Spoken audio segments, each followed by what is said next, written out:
Buenas tardes, mi nombre es Gelasio Rojo Gómez, y representamos a la Sociedad Cooperativa de Trabajadores de Productos del Mar Tepepan, SCL. Tenemos 26 años de existencia de esta cooperativa. Podrían ser 26 años de muchas precariedades, en forma muy sintética, pero también de mucha resistencia. Nuestra cooperativa tiene ese nombre, Sociedad Cooperativa de Trabajadores. En estos 26 años prácticamente siempre hemos sido trabajadores los que trabajamos ahí, los socios. Hemos tenido el apoyo de gente en la contabilidad o en los aspectos legales, pero fuera de eso, a lo largo de los 26 años hemos persistido siendo todos socios los que trabajamos, los que aportamos nuestro trabajo. El origen de nuestra cooperativa se remonta hace 26 años y se remonta a los años 80 y principios, a los años 80, porque es cuando el gobierno había consolidado un sector muy importante del sector paraestatal pesquero. Había cerca de 22, 23 empresas pesqueras, desde aquellos que producían la sardina, por ejemplo, enlatada, o aquellas empresas que hacían filete, que hacían machaca de pescado. Bueno, había prácticamente en tantos lugares del país, había empresas de gobierno. En ese periodo, de algún modo, hay un incremento en el consumo del pescado en la población, en el nivel per cápita. La gente se empezó a acostumbrar a tener acceso a pescado, sectores de pescado congelado y en diversas presentaciones, muy económico, muy accesible y en diversas variedades. Este proyecto terminó en 1989, cuando desde el 85 el gobierno desde Miguel de la Madrid, previamente en los 80s, y el gobierno de Salinas de Gortari terminaron con el sector pesquero paraestatal. Nosotros fuimos una de las últimas empresas de estas 23 que fue liquidada. Llegamos a tener el mejor contrato colectivo de este sector. También nuestro sindicato fue un sindicato que se conformó pues con una participación democrática, a pesar de que éramos setemistas. Nuestra asesoría, nuestra ligazón era al Frente Auténtico del Trabajo. Fueron años difíciles del 85 al 89, fue un proceso que yo creo que se pasa en muchas empresas, donde cuando el gobierno tiene la decisión de cerrar una empresa, va minando todo el trabajo, la participación de los trabajadores, y se presentan problemas donde casi cerca de 3, 4 años no tienes una actividad normal donde vayas a trabajar, ¿no?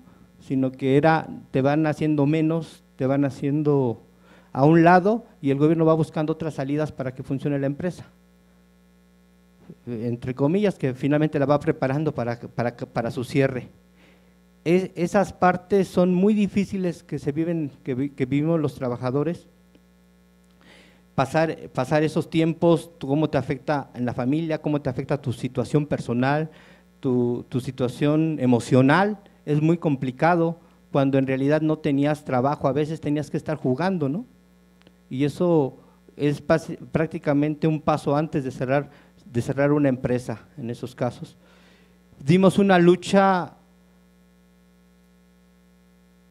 corta, porque el gobierno cerró en un decreto y que tardó 11 días en aplicarlo, después de que salió en el diario oficial, y un poco no podemos decir lo que le pasó al ESME, pero a nivel chiquitito fue algo parecido. El día que llegamos a trabajar un lunes 11 de diciembre, están tomadas las instalaciones por la policía, o la policía estaba adentro, estaba cerrado con cadenas.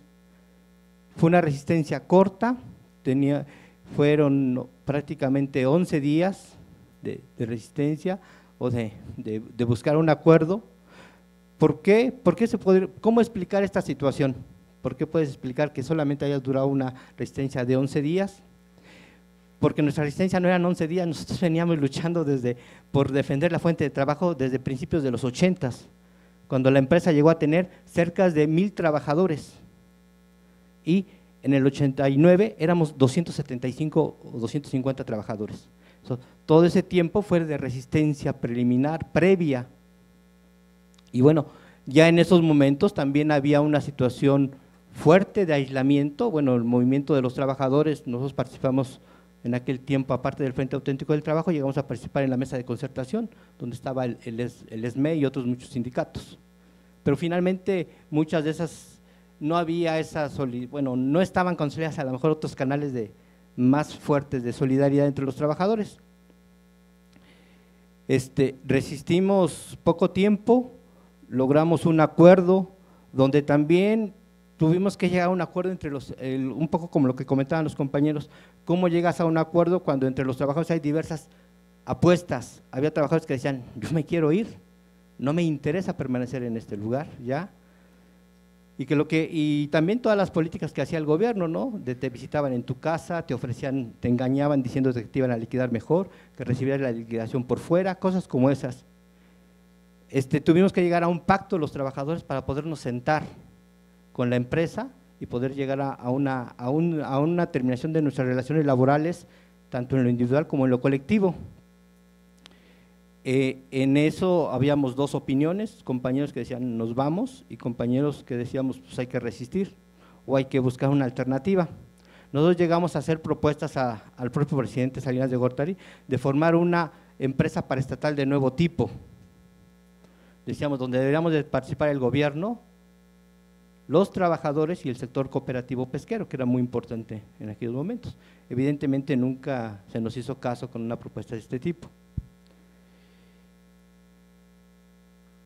Al final cerramos ese ciclo como trabajadores sindicalizados, como trabajadores asalariados, en 1989, en diciembre, acordamos adelantarlas, porque bueno, también como decía el compañero, el gobierno violó todas las leyes, el gobierno no respetó ninguna de las leyes, ni toda la normatividad que tenía, nunca la respetó.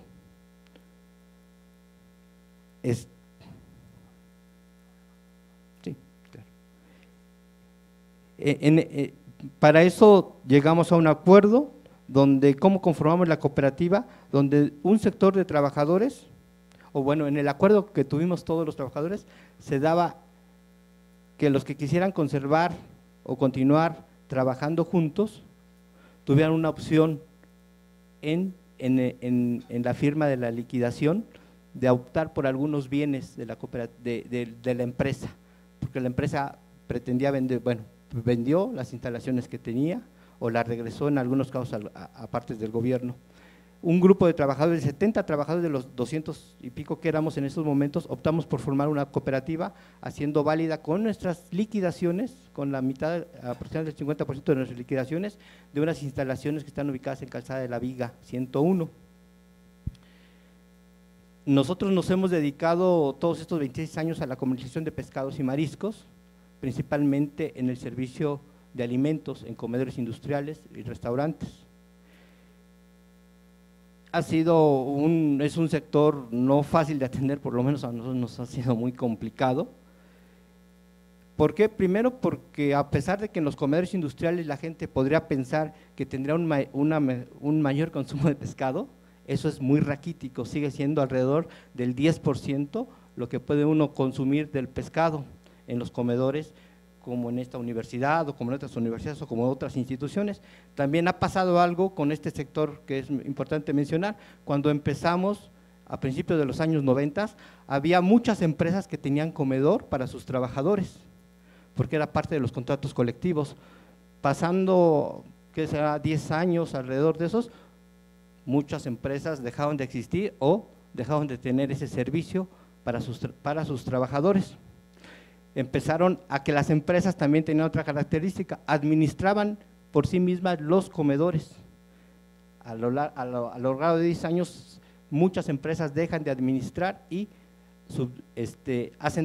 terciarizan el servicio. Otra empresa entra a la administración de los servicios de alimentación. Hay una diferencia importante entre cuando tú la administras y cuando la administra otra empresa, es en el problema de los precios, que quieren siempre precios más económicos, el problema de los créditos y evidentemente pescado más económico, más barato. Por ejemplo, les puedo poner ejemplos, empresas como laboratorios, ¿no? Donde a la gente le daban filete de mero, a la gente ya no le dan filete de mero, llegó en algunos momentos a consumir pescado más económico. Por ejemplo, como lo que hoy sucede prácticamente en la mayoría de los comedores institucionales de todo tipo, que es el producto importado de China, o de Vietnam o de Camboya, porque es el más barato, el que ustedes encuentran en los centros comerciales. Pero ya el pescado nacional, muy poco lo quieren los comedores, solamente para eventos muy especiales. Este cambio en el mercado ha sido una de nuestras grandes dificultades, o sea, empezamos nosotros atendiendo comedores que tenían su propia administración por la propia empresa, comedores más grandes. Hoy los comedores son relativamente pequeños porque la gente que trabaja en una empresa se ha reducido mucho, son empresas generalmente más pequeñas o medianas, ya no hay esas empresas grandes o tan grandes. Otra importante, hemos visto, ¿qué otro problema ha habido en este tipo de mercado?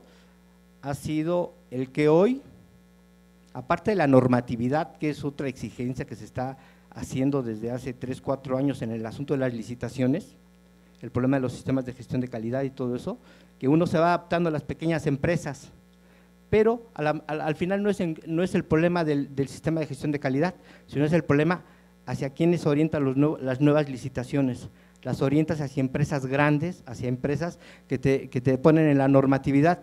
Tú ya no vas a ser proveedor de pescado, ya no vas a ser proveedor de verdura, tienes que proveerme el 100% del producto.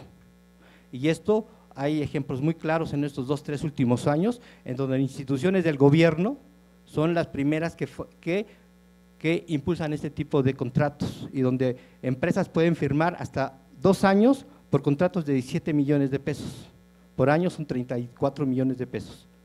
De ese nivel son cuando antes tenías una lista de proveedores donde la mayoría eran pequeñas empresas.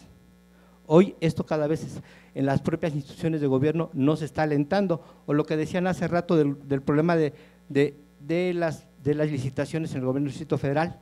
Es muy complicado, primero, porque muchos de los servicios que tiene el gobierno los tiene concesionados, no los da directamente el gobierno. Y entonces para que tú entres a ese servicio concesionado es muy complicado, por las condiciones que tienes, no puedes competir. Eso que también que a la pequeña empresa con la cooperativa, nosotros hemos podido tener capacidad para atender muchos comedores y el gobierno no te los da. No es cierto no solamente es porque digan que no tienen capacidad las cooperativas, sino por la propia norma y por la propia aplicación de quien aplica las normas, no te dejan estar participando como proveedor. Bueno, son algunos de los problemas a lo mejor del mercado que en esta evolución de este sector o de este segmento de mercado del servicio de alimentación, cómo ha variado con todos los cambios socioeconómicos del país.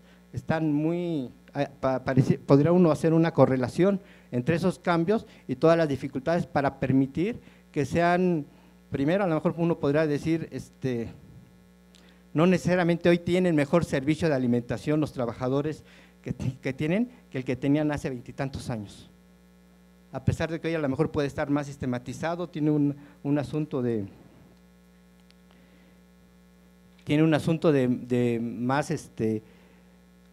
de todo esto de la mejora continua, ¿no? Pero finalmente los servicios para la gente probablemente no sean de mejor calidad en su alimentación que antes. Hoy la cooperativa, después de 26 años, somos un grupo de gente que casi está alrededor de los 60 años de edad de promedio, que hemos tenido poca renovación entre nuestros socios y que hoy nos hemos planteado una situación de revalorar qué vamos a hacer en estos momentos con estas dificultades que tenemos en el mercado, pero hemos decidido en la asamblea poder abrir un espacio de discusión entre nosotros, a formar una comisión, además del Consejo de Administración, los presidentes de las comisiones, donde todos los trabajadores podamos discutir qué futuro o qué rediseño hacemos para nuestra cooperativa, porque a esta situación, lo que hemos dicho, con todas las dificultades de nuestra organización en la cooperativa, siempre lo que ha prevalecido ha sido la decisión de las asambleas generales, la decisión de los trabajadores, y procuramos llegar a un acuerdo. Si no, de un acuerdo del 100% de los trabajadores, las decisiones más que nos implican a todos, nos exigen la participación de por lo menos el 75% de los trabajadores para tomar una decisión. No la puede tomar una minoría de un 50% más uno para una decisión que nos implique a todos o que tenga un efecto sobre el futuro de la cooperativa. Esta comisión que hemos puesto en la cooperativa plantea de dos cosas. No queremos vivir la experiencia que le pasó a la cooperativa de Excelsior, no queremos vivir la experiencia que le pasó o que le ha pasado a la cooperativa de alijadores de Tampico, donde los trabajadores han vendido sus instalaciones o han perdido su materia de trabajo, pero pasan por un proceso de división interna muy fuerte, donde no tienen la capacidad de poder decidir juntos, y por eso la decisión que hemos tomado en estos momentos la cooperativa es mantener y mejorar nuestros centros de trabajo, y en estos momentos también abrir una discusión entre nosotros de qué más allá tendríamos que hacer.